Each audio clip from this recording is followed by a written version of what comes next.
touch on four things, mainly handling curveball questions, as Lisa mentioned, the questions that curveball questions, the questions you can't really prepare for, the questions that you don't really know the answer for, you can't prepare for, and the importance of asking questions yourself and also expressing your opinion and bringing your A game. So the main thing to understand about curveball questions is that it can be a question that there's no right or wrong answer. They probably don't know the answer themselves. It's just a question they ask to push you on the spot, just to give a bit of pressure to see how you handle it. That's all they're looking at. So it's basically just pause, avoid flustering. That's the key word. The key thing to remember, don't get flustered just because they ask you some kind of curveball question, and then just provide a reasonable answer. Just pause. There's nothing wrong with taking a moment to think about what you're going to say, gather your thoughts and provide a reasonable answer. Like I said, it can be a question that they don't know the answer themselves.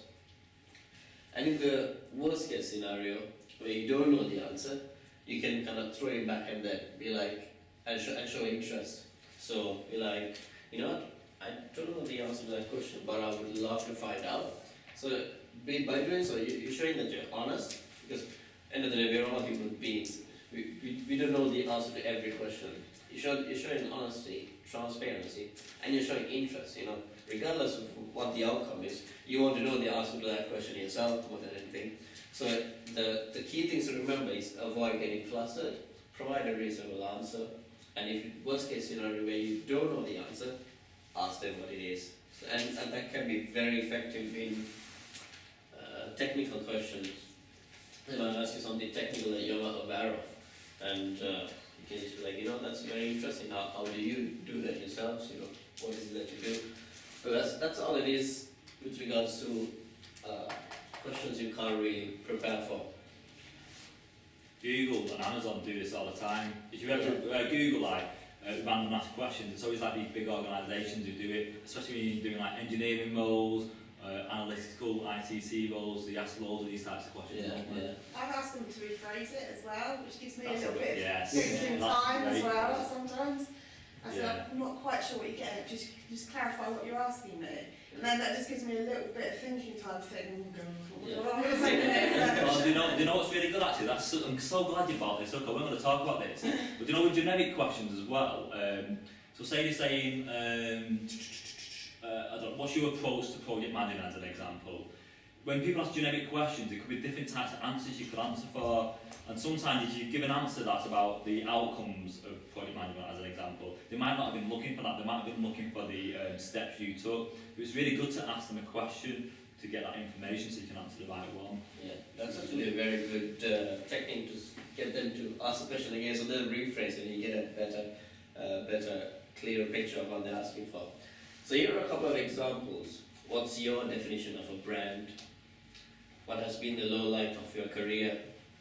What does the word insight mean to you? So these are some curveball questions. So I'm just going to give a couple of minutes just to ask someone next to you and see how you handle these questions. Right, so how did you find it, handling these questions? That's interesting. I just got asked if I had to take 3 things on an island, what would I take? That's a good one. Yeah. See, I think these are the worst questions to be asked, the curveball ones, aren't they? Yeah. So if I were to ask Andres, what did you fear the most in your previous job?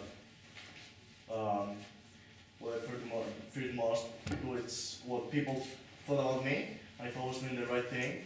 So because of that, it took me from doing what I really thought was good for the company, and I was more preserved. Right, okay, right. Chris, you ready for your one? Yeah. What was the biggest mistake that you did in your previous job? So what I always do when I get asked these questions, I think first, and we're not prepared this, I'll be by the way, just feel at me. I think what do you want to get from that question? So my sector is all about helping people. So just say to the question here, fellas. What was the biggest mistake that you did in your previous job? I worked in this sector for 15 years helping different people. I had some really great highs. I also got some lows where there's some people that I've not been able to help. So an example of this was about 4 or 5 years ago, where I had this client who wanted to get into the space sector, which is it's a massive new sector that's coming to the UK, 100,000 jobs are going to be predicted over the next 10 years. But at the time, I didn't know anything about it, so I couldn't give the advice, the guidance to support this person with their career. But because I'm so interested in developing my skills, getting the knowledge I need to help my client, the first thing it is, I told the client that I'd get back to him with some really good information about how to get into this sector.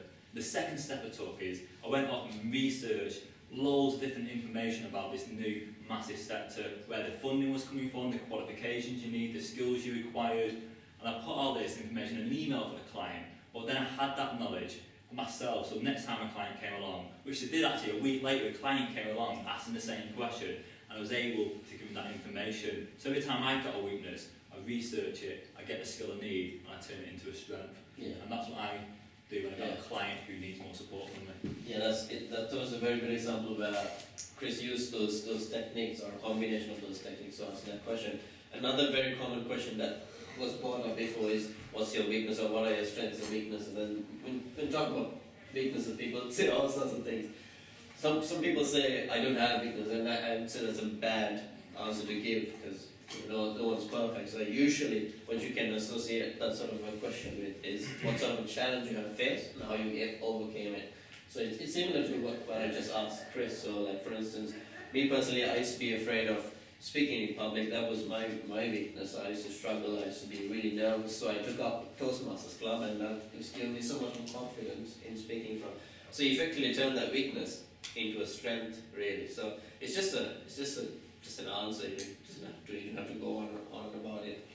So the main thing you've got to bear in mind is, how am I getting flustered? That's what they look out for mainly. Right, moving on to asking questions. Now this is the thing that most people are not very clear of, that interviews are a 50-50 process. Now, it doesn't mean to say that you have to ask 50% of the questions. It can be, but you have every right to ask questions. So just like how they're looking for an employee to fill in this role, you are looking for an employee to do your job. So you have every right to ask questions. And people often fear asking questions, thinking that that they won't like it. But companies are proud to answer to any of your questions. And by asking questions, you get a very clear idea of what you're getting into, basically. So what some of the best questions to ask is, ask them about more clarity on your role. What sort of day-to-day activities or what tasks, challenges will I be engaged in on my day-to-day work, and how important is it? What's the real contribution of my role in this for this company? How is it benefiting whatever service or product they're providing? Another very good one is the company's values and principles. So to get an idea of why they're doing this for whatever reason, it's very important for you as a person. I'm going to be working in this company for, could be working there 5 years, 10 years. So it's very important to know what sort of values and principles they have, and they will be proud. They'll be proud of sharing why they bought up the company or whatever it is. Now this is a question they usually ask you. What's your plan for the next 5 years, or what's your vision for the next 5 years? And it's a very good question to ask them. What's your vision for the company for the next 5 years? Again, you get a very good idea of what they're going to do. Are the company, are they not clear? Are they struggling? You just get a very good idea as to what they do. And another very good one is, how did the company handle hardships?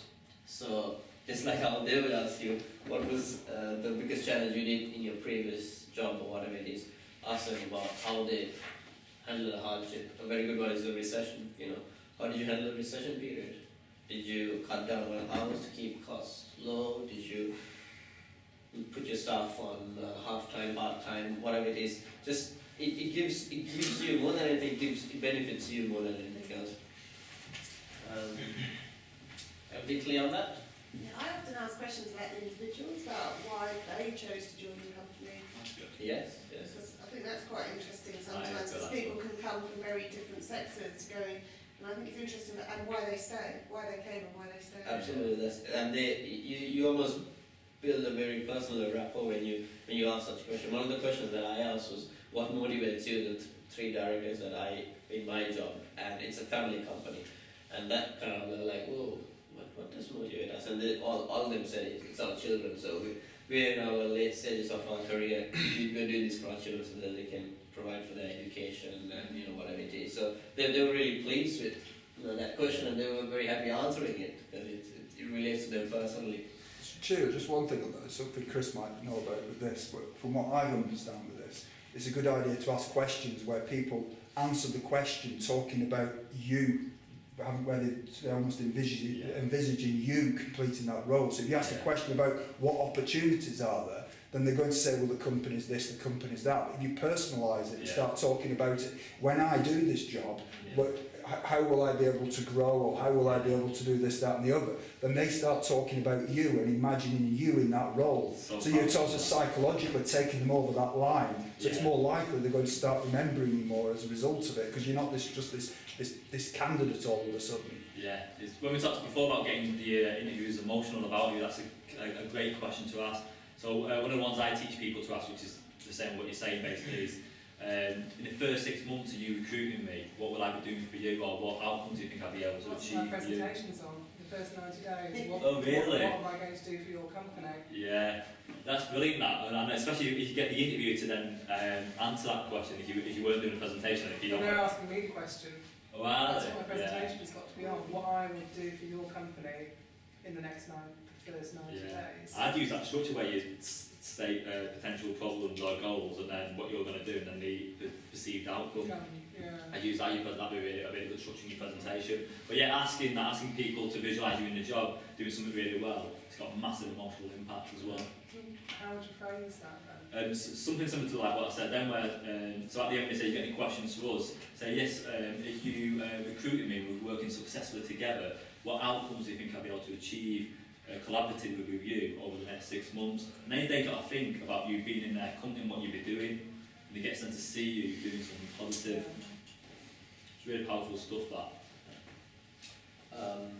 This is what, it's not clear, but I'll read it out. This is what I like to call the golden question, where towards the end of your interview you ask, what other reservations or concerns do you have about my ability to do this role? And that gives you a very clear idea. So usually what happens after job interviews, they'll be like, okay, you'll hear from us over the next couple of weeks, and you don't know what's going on. By asking this question, what are the concerns you have? If they do have questions, any concerns, they would ask them, and you can answer immediately. If they don't, then you get a very clear idea as to where you stand. Well, that first interview was such my only concern at the very end, my only concern about you would be blah. And then I was able to actually tell her the opposite was true. Yeah, so it was lucky for me that she was such a good interviewer. Yeah. She said, I imagine you rely a lot on support. And I said, well, no, actually, I've always been self-servicing. She was really surprised. Yeah. She thought doing my job, I would always have IT on hand, I would always have secretaries on hand. People make stereotypes and they're prejudiced all the time, and it's so good that if they ask you, if they state that, great response. You can ask them. It's a bit like your example when you talked about when you let people go as a manager, that you don't give a positive outcome. If they've got any doubts about you, niggle at them, and what you need to do in that interview is close those doubts off, like you said, because people presume their own experience. So I think you're right, it's probably a good idea to ask the question if they don't. Yeah. Do you have any doubts or reservations? Yeah, definitely. That's a really good one. Yeah, brilliant. Yeah, it's a must class, I think, in every interview. By all means, do ask towards the end. Now, expressing your opinion. Now, it is critical that you research the company about what they do, their vision, the history, the products, services, whatever it is. It's critical. And what happens is that, let's say you have 10 people for the interview, so you're 10 candidates, and there might be 5 that didn't do as much research, or as Neil said, haven't done anything, and they will be rejected immediately because companies don't like that. But you might get like top 3 that have researched as much as you have done, and they would clearly say what the company does and all that. But what gives you the edge? What you need is to be competitive against those 3. So having an opinion, expressing an opinion, is what gives you the edge. So whatever you've understood and gathered from understanding the company, how it works and what they do, you express an opinion about it. And by doing so, you create a very unique impression about yourself, and they remember you about it. And you usually think on the lines of some sort of constructive feedback for what they do. So you'd be like, I've noticed that you have a website and you advertise on this magazine but I haven't seen you in any trade shows, appearing in any trade shows over the last 5 years. I haven't seen you using social media. So it might be the case that, again, there's no right or wrong answer, so it might be the case that they have tried trade exhibitions and it didn't work, but you would know that it doesn't matter. But you can always say, what about trade shows? Does that promote sales, exhibitions, using social media? How have you tried that out? How does that work? And some people are like, oh yeah, we haven't tried social media. Shows you extra knowledge, doesn't it? Your expertise that you can add, Exactly. that you can add value. Yeah,